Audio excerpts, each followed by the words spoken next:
If you look at, as I say, silver over history, it has been money since before gold was. I think, part of it probably has to do with relative value. So, gold being considered more valuable.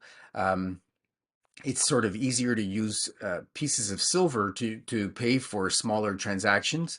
But silver historically has been involved, because of that, has been involved in more transactions over, let's say the last 4,000, 5,000 years. And so has technically, in that sense, been more important as money than gold has.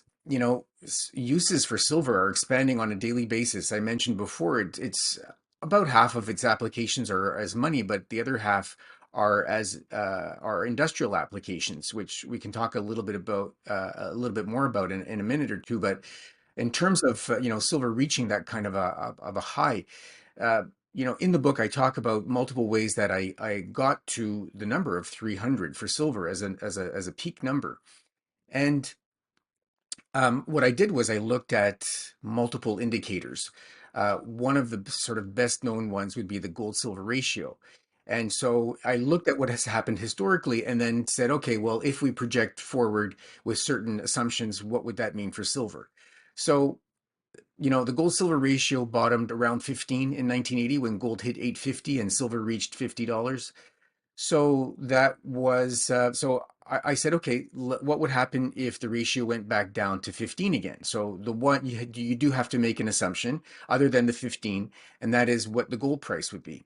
And so I've been saying for over a decade that I think gold would ultimately reach at least $5,000. And if we've been at 2,000 twice already in the last couple of years, I don't see 5,000 being two and a half times that being unrealistic, at least not anymore. And so if gold reached 5,000 with a 15 to 1 ratio on silver, that would imply $333 silver. I also looked at what happened with, say, housing prices. And again, this was in 1980. And then there was actually a peak in housing prices in the ratio versus silver back around, I believe it was 2001 or so in that time frame. So it went from, I believe, around 14,000 silver ounces to buy the average home in the US in 1980. And that went up to about 55,000 silver ounces when silver went down in price and home prices kept going up around the early 2000s. And so I projected using that ratio once again, and I said, okay, let's look at numbers currently. The average US house price is about $450,000. If you do 14, 15,000 silver ounces, what would silver have to be? And that brought me to a price somewhere, I believe it was again north of $300. So I said, okay, on that basis, we're again around 300.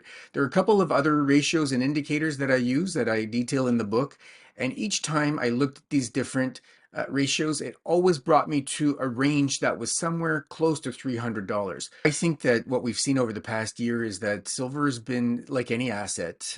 Buyers choose to allocate. They make comparisons and they make decisions. And they've been seeing bond prices rise because interest rates have gone up. So short-term bonds have seen their yields rise. That has made them relatively attractive compared to other assets. So if you can get, let's say a 2-year treasury that pays you upwards of 4%, maybe 4.5%, that's quite attractive. Now, to be fair, it's a negative real return if interest rates are 8% or even 7%. So people are actually losing 3% on that trade. But in terms of safety, and not everybody makes that calculation or takes that into account. And so, investors will look at that and say, do I go with the relative safety and lack of volatility, let's say, of a 2-year treasury paying me 4.5%, or do I put some money into silver that's obviously volatile and has been in the past few years bouncing around a fair bit? And so it's not that different from the decision they've made of gold, let's say, versus treasuries, or even just sitting in US dollars. So it looks tremendously better. But again, net of inflation, you're still losing money. So I think that's turning around. If we look at the behavior of gold and silver in the last, say, 3 or 4 months, both of them look to have put in a clear bottom. Gold is up about 11% since its, I believe, October, November low. Um, Silver has been up at above $24, has been up 35% from its September low, which is more than a 3-to-1 outperformance of gold. And it actually bottomed, interestingly enough, it actually bottomed before gold did, about 2 months before. So silver really is looking attractive, starting to catch up. And again, something that I talk about in the book is that silver in secular bull markets, or in clearly definable bull markets, at least precious metals bull markets, silver always outperforms gold. And so if you see silver today still considerably cheap and undervalued and underpriced versus gold, to me, it's not to say that, you should buy silver at the expense of gold. It's just that you need to absolutely consider and hold at least some silver for the upside potential.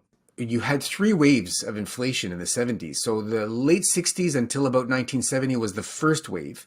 So what you had was the Fed would step in and react. So of course, like now, they're late. They come to the party late. They decide to raise rates, and that gets inflation to drop. I think it was early 70s, the inflation came down, and then so the Fed backed off because inflation came down. But this whole thing was ingrained. It didn't go away, and so jobs were already hurt. There is a lag of about a year in the employment. So when inflation peaks, employment tends to peak a little bit after that. So you see unemployment start to go up as the next wave of inflation comes. So the next wave went even higher. The Fed stepped in, raised rates again. The whole same cycle happened, but and unemployment went up again, and then ultimately things cooled down a little bit. Inflation went back down, and then you had the peak at the end of the 1970s, which was the ultimate peak in inflation, which was absolutely crazy, where you had mortgages at 18%, inflation at 20%, and I mean, I remember it. I'm old enough to remember that people were paying 18% on their mortgages. It was wild, but there's a huge difference between today and then. Back then, the federal debt in the US was 35% of GDP. Today, it's 130%. The Fed can, whether they admit it or not, they cannot raise rates more than a certain amount because there is the interest that's due on the massive debt just becomes unpayable without just simply printing money. They will reach a point where they have to print money